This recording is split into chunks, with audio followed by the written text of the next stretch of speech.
A tantalising air of uncertainty surrounded the opening race of the 1993 season in South Africa. Although Ayrton Senna's overalls were ready for duty, it was uncertain whether the man himself would be there to fill them.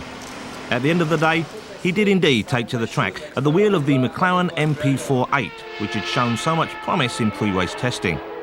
The ever-confident Ron Dennis expounded the McLaren team's strategy for 1993.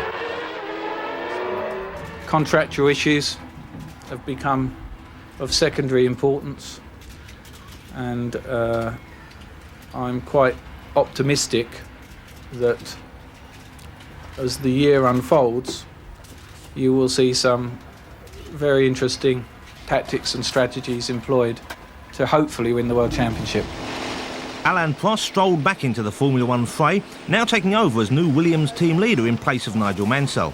Firmly strapped into the cockpit of the new Williams FW15C, Alain quickly proved that it wouldn't take him long to get back in the groove.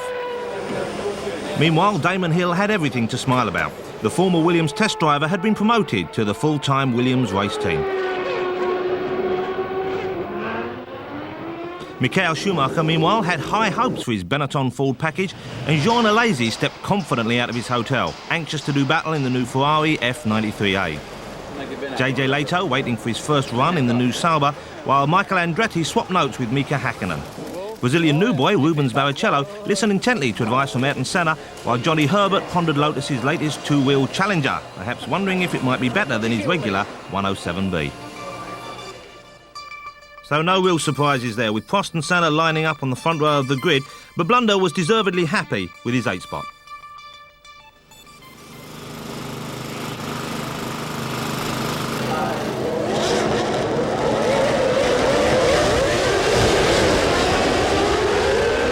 And they're off. Well, not quite all of them, of course. At the start of the race, Hill found himself second behind Senna, going through the first S-bend, but in the excitement of the moment spun wildly, his gyrating Williams just being missed by Prost's sister car.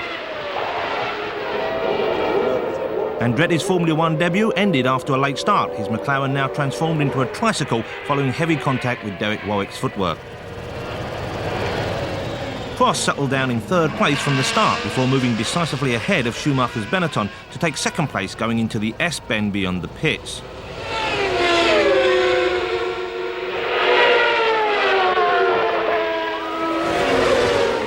Hill found himself in trouble again, this time with Zanardi, forcing him out of the race.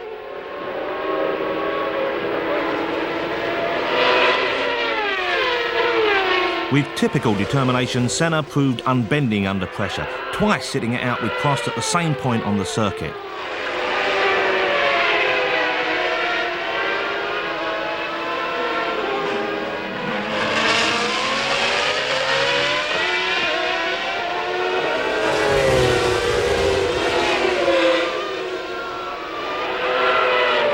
But his perseverance paid off. Eventually, at the 3rd serious try, Prost got alongside the McLaren a fraction earlier, and the deed was done.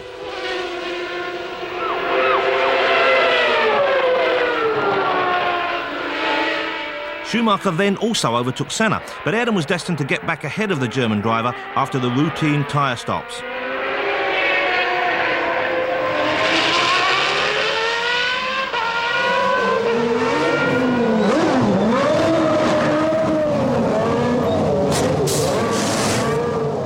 As the Benetton mechanics were still hammering on the wheels, Senna was already putting the hammer down.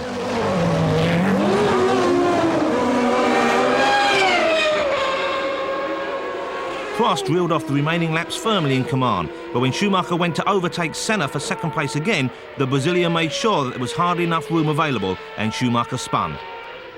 Not a happy boy.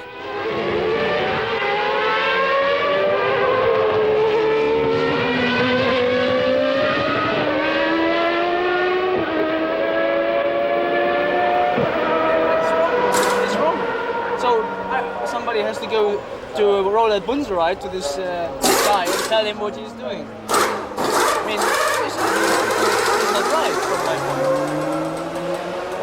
In go-kart you get disqualified everywhere. If you do this, you get disqualified. All in all, it was a bad day for Benetton, with Schumacher's teammate Riccardo Patrese also spinning off into a sand trap. And as a spectacular thunderstorm doused the Kyalami circuit, Prost ran out an unchallenged winner in his first race for Williams, taking things carefully in the closing stages.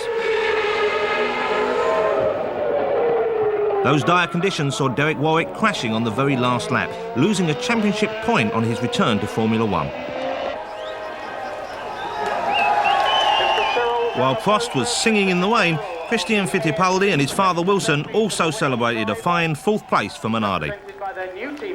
And it's just like old times, with Prost and Senna at each other's throat, and Blundell no doubt very happy with his third, with Sauber scoring points on their debut.